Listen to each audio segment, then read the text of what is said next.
نے بات کی. ہاں جی بالکل. تو یہ اولین جو ہے نظریہ دو قومی نظریہ دینے والے بانی یہی ہیں. بانی یہی. ہاں بالکل. ہاں جی. تو ایک خط لکھا حضرت خواجہ محمد معصوم رحمۃ اللہ علیہ نے، جو آپ کے بڑے صاحبزادے ہیں، سرہند سے، کہ حضور آپ کے تشریف لے جانے کے بعد ہم انتہائی مشکل حالات میں ہیں، ہمارا سب کچھ بحق سرکار ضبط ہو چکا ہے، پانی تک ہمیں جو ہے وہ مہیا نہیں ہو رہا، کاش آپ واپس تشریف لائیں تو ہماری مشکلات جو ہے وہ حل ہو سکے.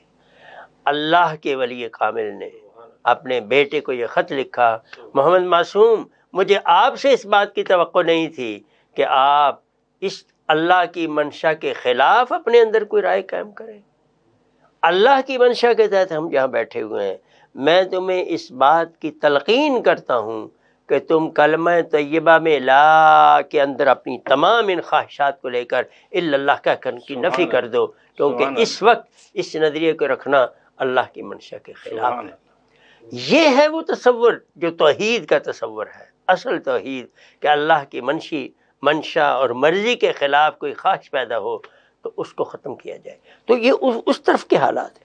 اب حضرت مجدد الفسانی رحمۃ اللہ علیہ کا جو بڑا کارنامہ ہے نا حضرت، انہوں نے کوئی بڑے بڑے مجالس، کوئی جلسے نہیں کیے تھے، مناظرے نہیں کیے، جلسے نہیں کیے، انہوں نے صرف خطوط لکھے ہیں، اور خطوط لکھے زعمائے سلطنت کے نام یا بڑے بڑے گورنرز کے نام، بڑے بڑے جو فوج کے سربراہ تھے ان کے نام. لیکن ایک بات بڑی قابل غور ہے، حضرت خط لکھتے تھے، اور جب خط کھول کے پڑھا جاتا تھا تو پڑھنے والے کی دنیا بدل جاتی تھی. یہ توجہ کا عمل تھی. اسی لیے حضرت مجدد جب گوالیار میں تھے تو اس وقت جو گورنر کابل تھا اس نے اس کو اپنے جہانگیر کو قید کر لیا، اور حضرت مجدد کی طرف پیغام بھیجا، اپنا نمائندہ بھیجا کہ اس وقت ہندوستان کا تخت آپ کے لیے خالی ہے، آپ تشریف لائیے.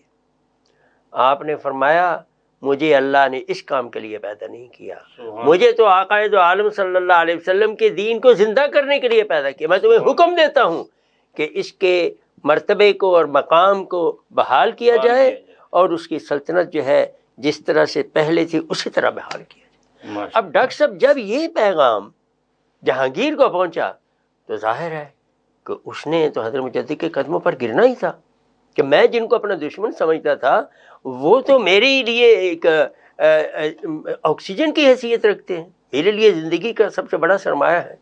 چنانچہ اس نے یہ پیغام بھیجا کہ حضور میں معافی چاہتا ہوں، آپ تشریف لائیے میرے سرکاری مہمان کے طور پر، میں آپ سے معافی چاہتا ہوں جو مجھ سے خطا ہوئی.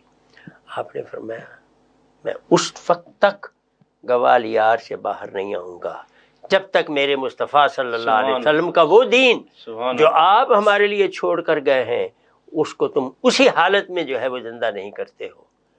انہوں نے کہا حضور، اس نے ایک خط بھیجا، ایک صاف کاغذ کے نیچے سائن کر کے فرمایا حضور جو کچھ آپ اس کے اوپر لکھیں گے وہ میرا سرکاری حکم نامہ ہوگا.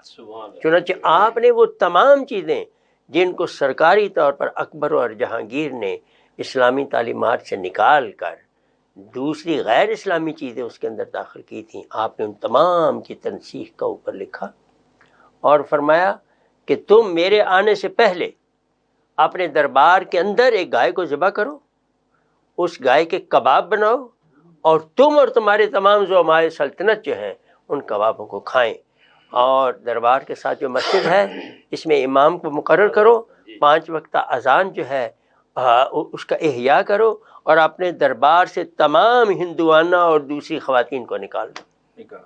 ماشاءاللہ، کیونکہ وہ شاعر بند کر دیے تھے اس نے، سب بند، اذان بند تھی، گائے کا ذبح کرنا بند تھا، خنزیر کو اور سود کو حلال قرار دے دیا اور گیا، غیر مسلموں سے شادی کرنا اور بالکل جی یہ سب چیزیں جائز قرار دے دیا تو گیا. ڈاکٹر صاحب یہ وہ چیز ہے کہ حضرت اس کے بعد جو ہے حضرت تشریف لے گئے تو یہ 4 سال آپ کا مرید رہا، اور یہاں تک آپ خوش ہوئے. فرمایا جہانگیر اگر اللہ نے مجھے جنت میں جانے کی اجازت دی تو میں تمہارے بغیر نہیں جاؤں گا. تو ڈاکٹر صاحب یہ بیک گراؤنڈ ہے کہ جب وہ تمام چیزیں جنبش قلم جو ہیں ان کو منسوخ کر دیا گیا تو بڑے بڑے علماء نے یہ کہا کہ یہ الف ثانی کے مجدد شیخ احمد ہے، شیخ احمد ہاں، حقیقی الف ثانی مجدد کے، الف ثانی یہ ہے۔ اور یہیں سے وہ والی بات کہ آپ نے یہ نظریہ دیا کہ مسلمان، ہندو اور دیگر اقوام ایک چیز نہیں ہے، یہی وہ دو قومی نظریہ ہے جس کی بنیاد پر پاکستان وجود میں آیا۔ اور میں ایک بات یہ بھی آپ کو بتا دوں کہ علامہ اقبال رحمۃ اللہ علیہ نے 1935 میں علی گڑھ یونیورسٹی میں یہ اپنی ایک ریکویسٹ بھیجی کہ میں چاہتا ہوں کہ تحریک پاکستان چل رہی ہے، علی گڑھ یونیورسٹی ایک ریسرچ کروائے جس میں مجدد کنسپشن آف توحید کو واضح کیا جائے تاکہ لوگ علمی طور پر یہ سمجھ سکیں کہ پاکستان کس نظریے کی بنیاد پر قائم ہوگا۔ اور مجھے اس بات کا فخر حاصل ہے کہ میں نے جس ہستی سے اپنی پی ایچ ڈی کی تکمیل کی ہے انہوں نے علامہ اقبال کی جو ہے اس کو جو ہے اس خواہش کو پورا کیا، اور مجدد کنسپشن آف توحید کے اوپر ڈاکٹر برہان احمد فاروقی رحمۃ اللہ علیہ نے 1937 میں کیمبرج سے اپنی پی ایچ ڈی مکمل کی، اور مجھے فخر ہے کہ میں ان کا ایک طالب علم ہوں جن سے میں نے جو ہے آپ کمال کے استاد کے شاگرد، کمال کے استاد، کیا بات ہے۔ تو یہ وہ ماشاءاللہ بیک گراؤنڈ ہے جس پر حضرت مجدد الف ثانی رحمۃ اللہ علیہ کو تمام طبقات نے، خواہ وہ شیعہ ہوں، خواہ وہ سنی ہوں، خواہ وہ اہل حدیث ہوں، خواہ وہ تصوف کے حامی ہوں یا نہ ہوں، ان کی اس خدمت کو سب بے شک جی۔ یہ ملا کیا اپنا عبد الحکیم سیال کوٹی جو تھے، ان کی تو یہ حیثیت تھی کہ شیخ عبدالحق محدث دہلوی، یہ حضرت مقیم حجروی، یہ بڑے بڑے شیخ الحدیث تھے، یہ مفسر قرآن تھے، وہ ان کی حیثیت کو مانتے تھے اور وہ آپ کے استاد بھائی تھے۔ یہ ملا عبد الحکیم جو ہیں سیال کوٹی، یہ آپ کے استاد بھائی تھے۔ جی علامہ صاحب، آپ اپنی گفتگو کو وہ کمپلیٹ کریں جہاں سے آپ نے چھوڑا تھا، پرٹیکولرلی کہ یہ جو رسول اللہ صلی اللہ علیہ وآلہ وسلم نے تو فرمایا کہ 100 سال کے اختتام پر اس حدیث کو بھی اور اس حوالے سے الثانی جو ہے اس کو ذرا تھوڑا سا کلیئر کریں جو آپ کرنا چاہتے ہیں۔ ڈاکٹر اقبال صاحب نے جدید علمی دنیا کے اندر حضرت مجدد الف ثانی شیخ احمد سرہندی رحمۃ اللہ علیہ کو صحیح معنوں میں پیش کیا، اور انہوں نے کہا کہ وہ ہند میں سرمایہ ملت کا نگہباں، اللہ نے بر وقت کیا جس کو خبردار، بر وقت کیا جس کو خبردار۔ تو بر وقت تقاضا کیا ہے، وقت کا ضرورت کیا ہے، احیاء دین کے سلسلے میں کون سی مسائل ضروری ہیں، ان کو بجا لانا اور ان کو سمجھنا اور ان کے مطابق جو ہے وہ کردار ادا کرنا، یہی وہ چیز تھی جس پر بڑی تفصیل کے ساتھ استاذ محترم نے روشنی ڈالی۔ حدیث پاک میں جو ارشاد ہوا ہے، ابو داؤد میں اس حدیث کو نقل کیا گیا اور دیگر محدثین نے بھی اس حدیث کو ذکر کیا ہے کہ ان اللہ تعالی یبعث لہذہ الامتی علی رأس کل مئۃ سنۃ من یجدد لها دینھا۔ تو یہ جو علی رأس کل مئۃ سنۃ ان کے الفاظ ہیں، ان میں پھر بعض کو اشکال یہ ہوتا ہے کہ علی رأس کل مئۃ سنۃ کہ ہر جو 100 سال ہے اس کے اختتام پر، تو راس سے مراد وہ لیتے ہیں سرا یا اختتام۔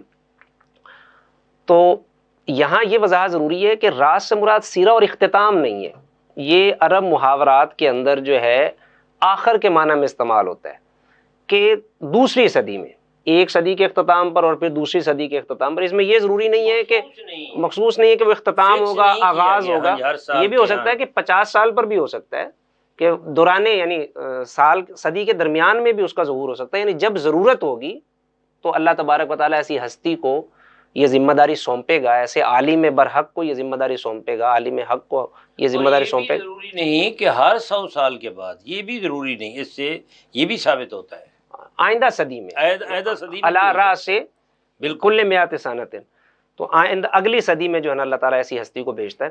تو آپ نے پھر چونکہ ایک ایسا عظیم کارنامہ سر انجام دیا تھا، تو جس پر آپ کو الف ثانی یعنی آئندہ 1000 سال کے لیے جو ہے آپ کے، اور پھر یہ تجدیدی کارنامہ جو سر انجام دیا جاتا ہے، یہ ایسا نہیں ہے کہ اس کی لمیٹیشن ہے کہ اس نے 100 سال تک وہ کام رہے گا اور 100 سال کے بعد وہ کارنامہ یا کام، وہ خدمت جو ہے وہ ختم ہو جائے گی اور انتہا پذیر ہو جائے گی، بلکہ وہ تو ایک ایسی مسائی ہوتی ہیں کہ جو 400-500 سال پہلے بھی مجدد گزرا ہے اور اس نے ایک کام کیا، جیسے کہ آج ہم 400 سال کے بعد بیٹھ کر بھی ان کی جو خدمات ہیں، ان کے جو کام ہیں، ان کا نہ صرف تذکرہ کر رہے ہیں، بلکہ ہم آج کے پاکستان کے قیام کو بھی انہی کی تجدید کا جو ہے وہ صلہ اور مرہون منت قرار دے رہے ہیں۔ ایک نقطہ یہاں پر آپ کی اجازت سے جی جی ماشاءاللہ، کہ حضرت صاحب نے اپنے مکتوبات میں یہ ذکر فرمایا ہے کہ ہزارہ دوم میں میری فکر سے ثمرات پیدا ہوں گے۔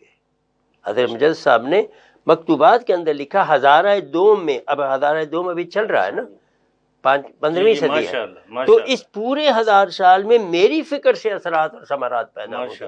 تو مطلب جو آپ نے اتنا بڑا بیج بویا تھا، بیج بویا، پورے 1000 سال اس تک کا اس کے ثمر اثرات جو رہے۔ ہے یہ 1000 برس تک جاری ساری۔ بالکل ڈاکٹر صاحب، میں آپ سے اسی کو آگے بڑھاتے ہوئے ایک سوال کرتا ہوں کہ کیا وجہ ہے کہ یہ مغلوں کا دور جو ہے، یعنی مسلمانوں کی حکومت جو ہے، اس میں کوئی شک نہیں کہ بر اعظم ایشیا میں سب سے تیزی سے پھیلنے والا دین اسلام ہے۔ اب 1000 برس تک یہاں مسلمانوں کی حکومت رہی اور ہندو جو ہے وہ زیر تسلط رہے، باقی بھی، لیکن مسلمان جو ہیں یہ ویسے کے ویسے اقلیت میں رہے۔ اس کی کیا وجہ ہے؟ یہاں جو ہے اسلام اتنی تیزی سے کیوں نہیں پھیلا جس تیزی سے باقی حجاز سے لے کر یہ کاشغر تک پھیلا ہے؟ ڈاکٹر صاحب، اس کے دو پہلو ہیں اس سوال کے۔ ایک پہلو تو یہ ہے کہ یہ ایک عملی نمونہ ہے اس اعتراض کے جواب کا کہ مسلمانوں نے تلوار سے اسلام کو پھیلایا۔ ہم اس کو بطور دلیل کے پیش کرتے ہیں کہ اگر ایسا ہوتا تو پورا ہندوستان مسلمان ہو چکا ہوتا۔ بہت اچھی بات کی آپ نے۔ دوسری بات یہ ہے کہ ہندوستان جو ہے لا اکراہ فی الدین، لا اکراہ فی الدین کا عملی یہ اس کا نمونہ ہے۔ واضح ثبوت ہے، واضح ثبوت ہے، عملی نمونہ ہے اس کا، ورنہ اسپین کی طرح کرتے۔ ہاں بالکل، زبردستی عیسائی بنایا گیا، یا اور جو زبردستی مسلمان یا ہوئے، تو ہاں جی، یا تو گردن دے دو، ہاں جی، یا مذہب دے دو، بالکل ایسے ہی ہے، یا نکل جاؤ۔ بالکل تو ایسے یہاں ہی ہے۔ یہ چیز نہیں ہوئی۔ بادشاہ آئے، آپ دیکھیں مغلوں کی حکومت جو ہے یہ 14ویں صدی سے آ گئی تھی یہاں، اور 1857 تک رہی ہے۔ اس پورے پیریڈ میں کسی بھی مغل بادشاہ نے مقامی لوگوں کے اوپر اس طرح کا کوئی حکم یا سختی نہیں کی کہ آپ اسلام قبول کریں۔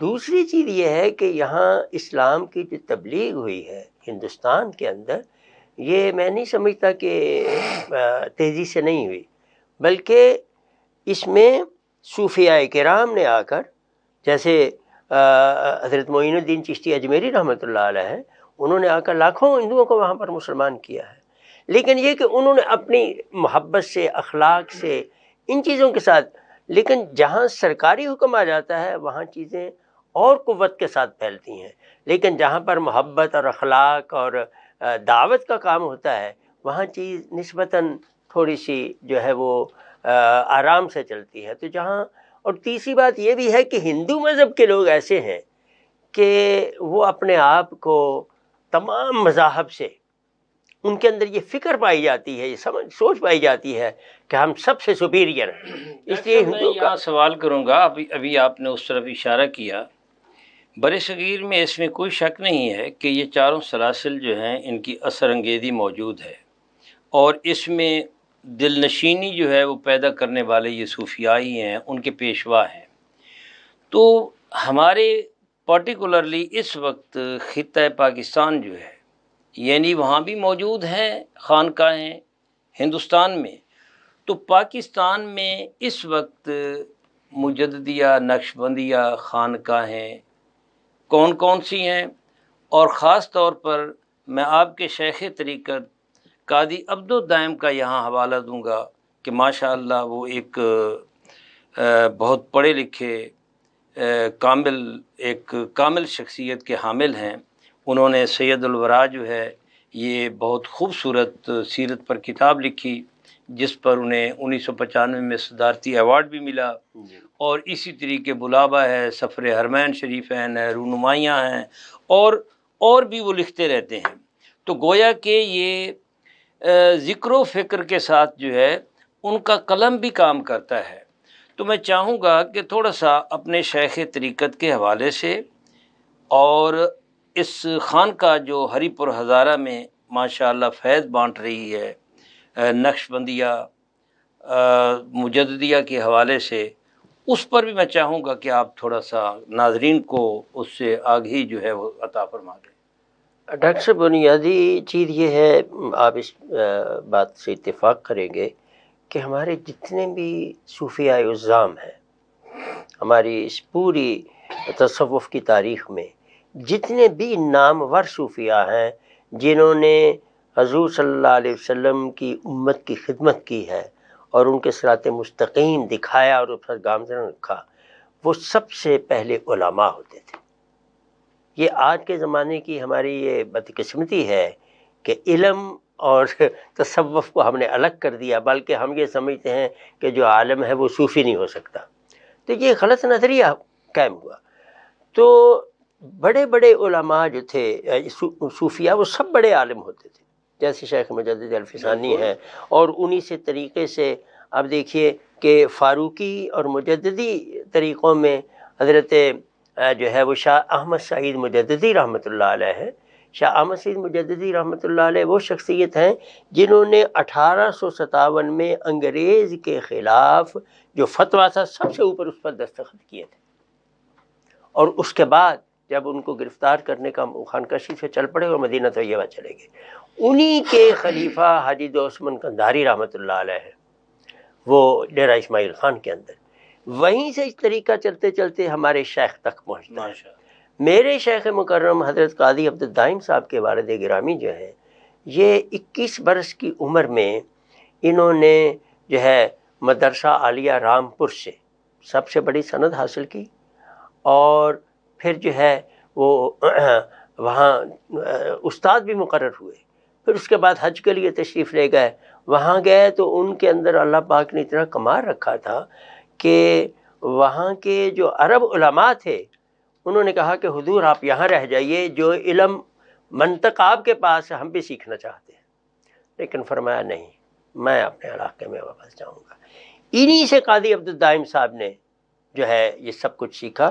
قاضی عبد الدائم صاحب تحریروں کا تو آپ نے ذکر کیا ہے، آپ عربی، فارسی، پنجابی اور اردو کے اتنے بڑے شاعر ہیں کہ میں ایک ذاتی مشاہدہ آپ کو بتاتا ہوں ڈاکٹر صاحب۔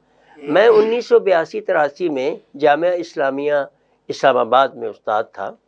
میرے ایک کولیگ تھے، وہ مصر سے تشریف لائے تھے اور بڑے ذہین استاد تھے، شیخ مزروع، شیخ محمود مزروع، بڑے کامل شخص تھے وہ عقیدہ اور اصول الدین کے استاد تھے۔ میں بھی ان کے ساتھ کام کرتا تھا، میری ان سے دوستی تھی۔ ہم نے سفر کر کے ہم ہری پور گئے، جس سے میرے بعض دوستوں کو بڑی تکلیف ہوئی جامعہ اسلامیہ میں کہ بھئی یہ تو ہمارے لوگوں کو الٹے راستے کی طرف لے جا رہا ہے۔ وہاں وہ جا کر حضرت صاحب سے ملے اور وہاں گھنٹوں ان سے بات چیت ہوتی رہی۔ اس وقت حضرت صاحب نے اپنا ایک جو ہے وہ کلام جو ہے دموع الدم کے نام سے انہوں نے اپنے والد گرامی حضرت قاضی محمد صدر الدین صاحب، جن سے میری پہلی بیعت ہے، ان کے وفات کے موقع پر لکھا تھا ایک جو ہے وہ مرثیہ۔ ڈاکٹر مزروع وہ مرثیہ پڑھ کر اتنا متاثر ہوا، کہنے لگے کہ میں نے اس طرح کا کلام تو مصر میں نہیں دیکھا۔ تو یہ سب کچھ انہوں نے اپنے والد گرامی سے حاصل کیا، اور آج بھی یہ خانقاہ جو ہے اس میں علمیت اور تصوف، یہ دو چیزیں جو ہے اس قدر وہاں پر جو ہے آپ کو ملیں گی کہ اتنی انکساری ہے، اتنی مہمان نوازی ہے اور اتنی محبت ہے کہ کوئی چلا جائے ہر وقت وہاں لنگر کھلا ہے، اور لنگر بھی جو کچھ گھر پکتا ہے وہ مہمان وہی مہمانوں کے لیے، وہی اپنے لیے، بلکہ اپنے لیے تو اپنے کمرے میں فروٹ بھی نہیں رکھتے کہ میرے مہمان فروٹ کھائیں گے تو میں کھاؤں گا، میں اکیلا نہیں کھاؤں گا۔ تو قاضی عبد الدائم صاحب جو ہے اس وقت تصوف اور علم کا ایک بہت بڑا جو ہے اس وقت مرکز ہیں، اور مجھے یہ شرف حاصل ہے کہ میں نے ان کی جو ہے وہ نگرانی میں اور ان کی تربیت میں ایک زمانہ گزارا ہے۔ اب قاضی صاحب کی جو سید الورا ہے، اس پر بہاؤالدین زکریا یونیورسٹی میں اور فیصل آباد یونیورسٹی میں 2 MPhil ہو چکے ہیں، اور ابھی PhD کا ایک کام بہاؤالدین زکریا یونیورسٹی میں سید دربارہ پر ہو رہا ہے، کیونکہ اس میں کچھ تفردات ہیں. ان تفردات کے اوپر ایک بہت بڑا ان کا جو ہے وہ ایک نظریہ حضرت عمر عائشہ رضی اللہ تعالیٰ عنہ ہے، جو یورپ کے اندر اور تمام مذاہب میں اس کو بہت زیادہ اچھالا جاتا ہے. تو انہوں نے علمی طور پر اس بات کو، اور بھی نکات ہیں، ہاں اور بھی بہت ساری چیزیں ہیں، سایہ کے حوالے سے انہوں نے لکھا، جادو کے اپنا منفرد جادو کے حوالے سے انہوں نے لکھا. تو یہ سب چیزیں ہیں. تو حضرت قاضی عبدالدائم صاحب نقشبندی مجددی طریقے میں اسی علم تعلیم کو اور اسی فکر کو آگے بڑھا رہے ہیں جس کو شیخ مجدد الفسانی رحمۃ اللہ علیہ ایک ورثہ کے طور پر چھوڑ گئے. ماشاءاللہ، اس میں شک نہیں ہے. ناظرین، یہاں ہم وقفہ لیتے ہیں، آپ ہمارے ساتھ رہیں.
مچا دے دھوم.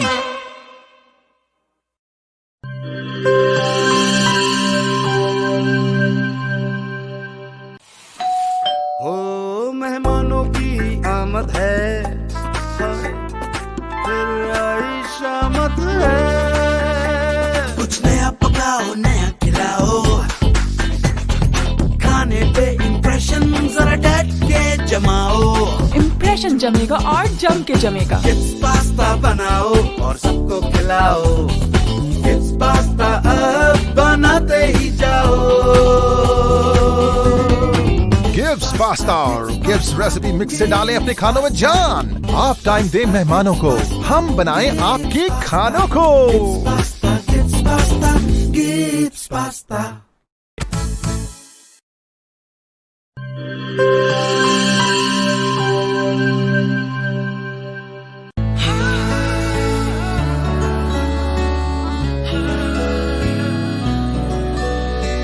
اس کی لذت ایسی جو سب کے دل کو بھائے.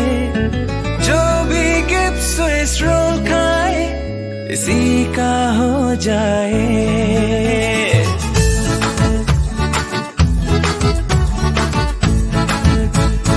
اپنا بنانا ہو، کسی کو منانا ہو، دل میں بسانا ہو، ذائقہ اس کا چھائے، کھا کے مسکرائے. جو بھی گبس سوئس رول کھائے اسی کا ہو جائے. جب دودھ اور انڈے میں ملے اسٹرابری، ونیلا اور بنانا کا فلیور تو بنتا ہے مزیدار گبس سوئس رول، جس کی مٹھاس دلوں کو ملا دے. گبس سوئس رول، جو بھی کھائے اسی کا ہو جائے.